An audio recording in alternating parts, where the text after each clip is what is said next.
Hantu Noni Belanda, penunggu lantai 4. Bagian pertama.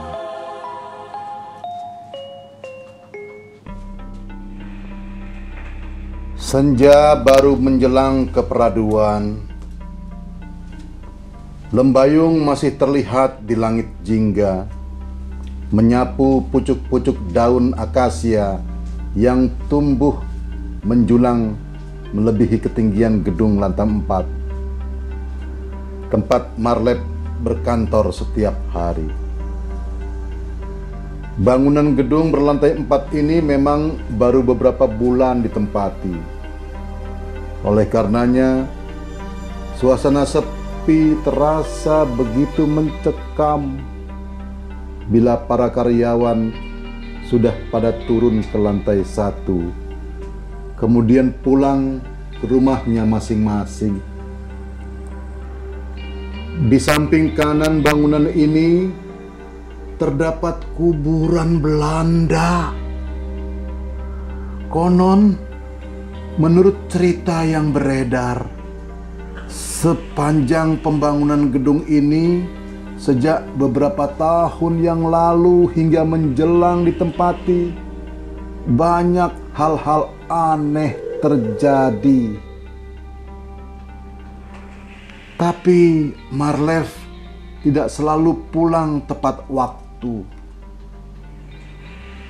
Pemberlakuan peraturan lalu lintas plat nomor ganjil dan genap di jalan-jalan utama ibu kota membuat Marlev harus menunggu hingga berakhirnya batas waktu pemberlakuan peraturan pemerintah daerah tersebut. Bila tanggalan tidak sesuai dengan angka belakang plat nomor kendaraannya. Sebelum gelap menjemput malam, Marlep merasakan ingin buang air kecil. Ia bangkit dari duduknya dan keluar ruangan, lantas berjalan menuju kamar kecil yang terletak di sebelah kanan sebelum aula besar. Suasana lantai 4 sudah sepi dan hening. Tak banyak karyawan yang tersisa di lantai 4 tempat Marlep berkantor. Kalau jarum jam sudah menunjukkan pukul 17 sore atau lebih. Paling hanya ada 1-2 orang, selebihnya sudah beranjak pulang. Ketika berjalan menuju toilet pria yang letaknya dekat aula besar, dari balik kaca jendela aula yang biasa digunakan untuk rapat-rapat penting, masih terlihat bias cahaya masuk menerangi ruangan. Namun, sekarang 3 menit yang lalu, ketika Marlep hendak masuk ke toilet, kemudian di antara samar-samar cahaya yang mulai redup, saat keluar dari kamar kecil, Marlep sempat melirik ke kanan, memandang ke aula yang berangsur-angsur gelap gulita. Di aula atau di ujung aula dekat jendela kaca, selintas Marlep melihat ada sosok wanita berbaju putih dengan variasi kembang-kembang merah kombinasi biru membelakanginya. Marlep berhenti sejenak. Ia perhatikan rapat-rapat sosok yang berdiri itu dengan perasaan heran. Tapi hanya sedetik ia dapat melihat, karena detik berikutnya sosok tersebut sudah melayang, menghilang ke balik balkon aula besar seperti disabut angin. Kembali ke ruangan kerjanya, Marlep langsung berberes-beres untuk pulang. Sementara ia belum ingin meninggalkan kantor karena masih menunggu habisnya pemberlakuan kendaraan ganjil genap. Dan kebetulan hari ini tanggal ganjil. Sementara nomor polisi kendaraan Marlep di belakangnya nomor genap. Dengan sedikit menahan rasa takut, Marlep turun ke lantai 1. Di ruang security, ia menceritakan apa yang baru saja dialaminya di lantai 4. Dari 3 orang security yang mendengar cerita Marlep, seolah-olah tidak ada di antara yang terkejut. Ya, mereka yang ada semuanya tidak terkejut mendengar cerita Marlep, kecuali hanya tersenyum kejut. Pak Marlep, itu sudah biasa. Hantu noni Belanda yang sering menampakkan diri kalau ada yang baru, atau kalau ada orang yang baru, atau kalau ada karyawan baru. Sekarang mendingan jarang menampakkan diri. Ketika gedung ini belum ditempati, kalau sudah sore menjelang maghrib, kami juga tidak berani ke atas seorang diri, ujar Handoko. Salah seorang di antara security mengaku sudah pernah melihat hantu noni Belanda penunggu lantai 4. Penasaran, Marlep semakin mendekatkan duduknya kepada Handoko. Ia tahu lebih banyak tentang apa saja yang ada di lantai 4. Kalau selama ini lantai 4 terbilang angker, di sudut-sudut mana saja hantu noni Belanda itu kerap muncul menampakkan diri. Kalau saya pernah kepergok di toilet wanita, saat itu hari juga sudah mulai sore. Tukang yang bekerja menyelesaikan toilet wanita lupa mematikan lampu. Saat saya membuka pintu, ada sosok wanita muda berambut pirang di depan cermin.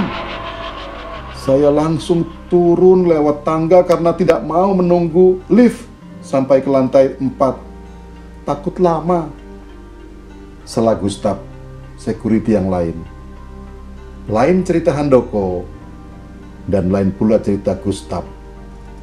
Lain pula yang pernah ditemani Samsuri, security paling muda di antara rekan-rekannya yang lain ini, juga pernah mengalami hal aneh di lantai 4. Hebatnya, kata Samsuri, peristiwa itu terjadi siang hari bolong. Saya mengalaminya di ruang yang kini Pak Marlep tempati. Itu belum lama setelah gedung ini ditempati. Tapi belum ada pembagian ruangan di lantai 4. Baru ya cuma meja dan kursi. Saat saya membersihkan meja yang kotor karena debu, tiba-tiba kursi di depan saya berjalan sendiri. Merinding saya. Saya langsung kabur turun. Marlep diam sejenak.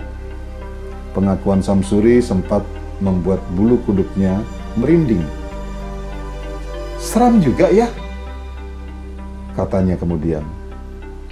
Tapi itu bukan hanya lantai 4, Pak Marlep. Setiap lantai ada penunggunya. Di lantai 3 dulu ketika masih dalam pengerjaan finishing, tukang ada yang dipindahkan lagi dari tidurnya. Ia tidur di ruangan terbuka lantai 3. Tiba-tiba ada di kamar mandi waktu bangun. Kata Handoko menjelaskan. Yang benar, kata Marlep. Kalau begitu, bahaya juga tidur di kantor ini ya. Bagaimana kalau lagi enak-enaknya tidur, lantas dibuang lewat jendela dari lantai 4? Mati kita. Lanjut Marlep, yang disambut tawa oleh Handoko, Gustaf, dan Samsuri. Mendengar cerita-cerita mistik begitu, Marlep semakin penasaran. Meskipun dirinya sendiri adalah seorang yang penakut. Hari-hari berikutnya dalam setiap kesempatan, kalau bertemu dengan orang-orang yang setiap hari berada di sekitar lingkungan kantornya, Marlep bertanya seputar keangkeran gedung ini. Baik itu tukang parkir, pembersih taman, maupun pedagang yang mencari nafkah di sekitar gedung ini. Dari pengakuan warga setempat, mereka memang rata-rata mengetahui kalau gedung berlantai 4 ini seram dan angker. Bahkan beberapa orang yang tinggal di belakang gedung ini mengaku sering melihat hantu noni Belanda berdiri di lantai 4 saat gedung ini masih belum selesai dilapisi jendela kaca.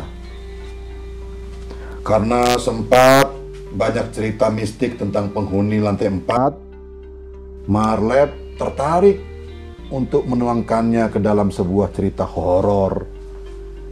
Dan ia menulis untuk dibukukan dari cerita-cerita warga setempat maupun cerita-cerita security gedung tersebut. Termasuk referensi yang dikumpulkannya dari tukang parkir dan penjaga taman. Sore menjelang jam kerja karyawan berakhir, Marlep mulai menulis. Dari rangkuman cerita demi cerita yang diperolehnya dari banyak sumber, Marlep mencari peristiwa yang paling menarik untuk dituangkan ke dalam tulisannya. Karena sudah banyak bahan yang sudah dapat ditulis, Marlep menulis tanpa melihat waktu. Tahu-tahu sudah menjelang maghrib. Udah malam. Udah gelap di luar. Tak ingin berada sendirian di lantai 4, Marlep berhenti sejenak dan melongok ke ruang sebelahnya. Ternyata di ruang sebelah masih ada beberapa karyawan yang masih ngobrol. Marlep meneruskan tulisannya, merangkai kata demi kata. Seiring dengan itu, waktu berjalan terus. Ketika disadarinya jarum jam sudah menunjukkan pukul 20 atau pukul 8 malam, Marlep kembali mengintip keluar. Dan ternyata di luar sudah sangat gelap. Lampu lorong menuju lift pun dimatikan. Karena takut tanpa mematikan laptop lebih dulu, Marlep langsung berlari turun. Takut juga ia. Lagi-lagi ia tidak memencet lift karena harus menunggu beberapa waktu kalau lift berada di lantai dasar. Ditambah lagi di depan lift menganga pintu aula besar yang di dalamnya sudah terlihat gelap gulita. Dan jantung Marlep berdebar-debar. Ia kemudian mempercepat langkahnya menuruni anak tangga. Sampai di lantai 1, dengan sedikit memaki, ia mendapatkan security. Napasnya terengah-engah. Kemudian setelah menarik napas panjang, ia bertanya kepada security yang sedang memperhatikannya sambil tersenyum. Siapa yang mematikan lampu lorong lantai 4 tadi, Pak? Mungkin karyawan yang terakhir turun, Pak. Sahut salah seorang security yang piket pada malam itu. Di antara kami yang shift malam belum ada yang naik ke atas lantai 4 dari tadi, Pak. Lanjutnya, berdebah. Kurang ngajar, nggak melihat ke ruangan saya dulu apa? Kalau saya masih ada, main matikan lampu aja. Ucap Marlep mengumpat. Mau diantar ke atas, Pak? Pak, mau diantar ke atas nggak, Pak Marlep? Kalau mau mengambil tas, dan lain sebagainya. Kata Anton menawarkan diri. Tidak usah Pak, besok saja. Saya sudah mau pulang. Laptop sudah saya matikan, tapi belum saya bereskan saja, kata Marlet kesal seraya ngeloyor pulang.